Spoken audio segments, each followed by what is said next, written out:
Hey Darius, you guys are obviously going to a place where it's supposed to be hot and humid for a day game. Any extra preparations for that, or do you feel like you guys are kind of a well-oiled machine and ready for kind of anything that's thrown at you? Yeah, I feel like we're ready for that. I think that's why we did all our practices in the afternoon during fall camp, just so we can get used to the heat and having to go play in these hot states with humidity and things like that. So I feel like we're fully equipped to go down there and play with the heat.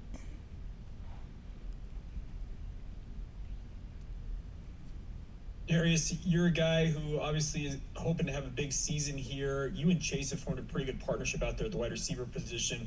What's gone into that? Have some of you guys planned on all off season long? Why have you guys emerged as the top two targets? I just feel like just our work ethic and the time and the work that me and Chase put into the team and into this program and our offense, and also just shows the trust that Jake has between each of us. Whether people might look at it as Chase being receiver one or me being one, I feel like we're 1A, 1B. We complement each other well, and that we both do a lot of great things that's going to help both of us in the team. Wanted to ask you also just in terms of how the offense it appears to be trending up.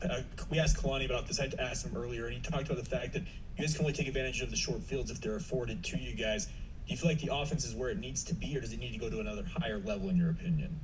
I feel like you always can take the offense to another level and take that extra step to really solidify your offense and to where you want it to be. It's a lot of things that we did good on Saturday. Our yards might not have showed it, but that's just because our defense was putting us in really great positions to succeed in special team as well. So I feel like we're not there yet, but we're getting close to it. Go ahead, Sean. That kind of feeds almost perfectly into what I wanted to ask you about, Darius, is the way you guys were able to capitalize off of the turnovers with those two touchdowns last night was pretty remarkable. When you're on the sideline and you see the defense make a big play like that, whether it goes for a touchdown like Tommy did or whether it just sets you guys up like Tyler did or whatever, like do you just kind of smile like, okay, we got to take advantage of this gift? Yeah, most definitely. Because they go out there, they work hard. They're going out there so they can get the ball back and put it in our hands so we can go out there and put points on the board. So we got to compliment each other, and that's when they give us those opportunities, we got to run away with them. Any more questions for Darius? Oh, let's go ahead, Jay. Hey Darius, Lonnie talked about teams in college football this year that have had big wins have kind of come out flat the following week. You guys obviously got a national ranking yesterday and a lot of props nationally. How are you guys going to guard against that same sort of letdown? I think we just still the same team, whether we're nationally ranked or not. We knew where we were going to be by the time we got to this point, so it's kind of not a surprise to us that we're 4-0 and then getting ready to go into Baylor. A lot of people have counted us out, but we really use that as fuel. So at the end of the day, we can't worry about all the outside noise. Go ahead, Sean, and then Mike Sharper. Kalani likes to talk about making statements each week, so I guess this week is statement 5. I'm not very good at math, so correct me if I'm wrong. But what's kind of the statement that you guys feel like you want to make this? I mean, I'm not trying to like dive too much in the game plan or whatnot, but what's kind of the number one thing that you feel like you want to sort of tell folks about BYU football after what you've told them through the first month of the year?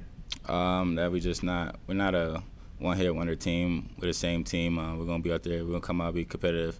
We're gonna give you our best every time we go out there, and we're gonna do it with love in our heart and a smile on our face. So I feel like this team is just only scratching the surface of what it can be. Darius, from your vantage point, what's the strength of this, or maybe the identity of this offense, excuse me, through 4 weeks? What do you feel the identity is for you guys? I feel like I don't really think we have gotten to our full identity yet, but I just love how we're able to complement off the run in the pass game to where we can have a big run with Sione and then come back the next drive to have Chase go there and make big plays. where he had the contested catch and then the touchdown catch as well. So I feel like our run game and pass game is starting to come to a balance. How much fun are you guys having offensively after, for guys that experienced it last year and the ups and downs, to have this success and performing? Just how much fun is this right now for this ride you guys are on? Yeah, whenever you can go out there and make the plays for the team and then just put yourself in to put points on the board and just keep drives alive, I think that just keeps it fun and keeps everybody with a smile on their face. Thank you. Thanks, Darius. That's all the questions we have for today. All right, thank you. Have a great week. You too.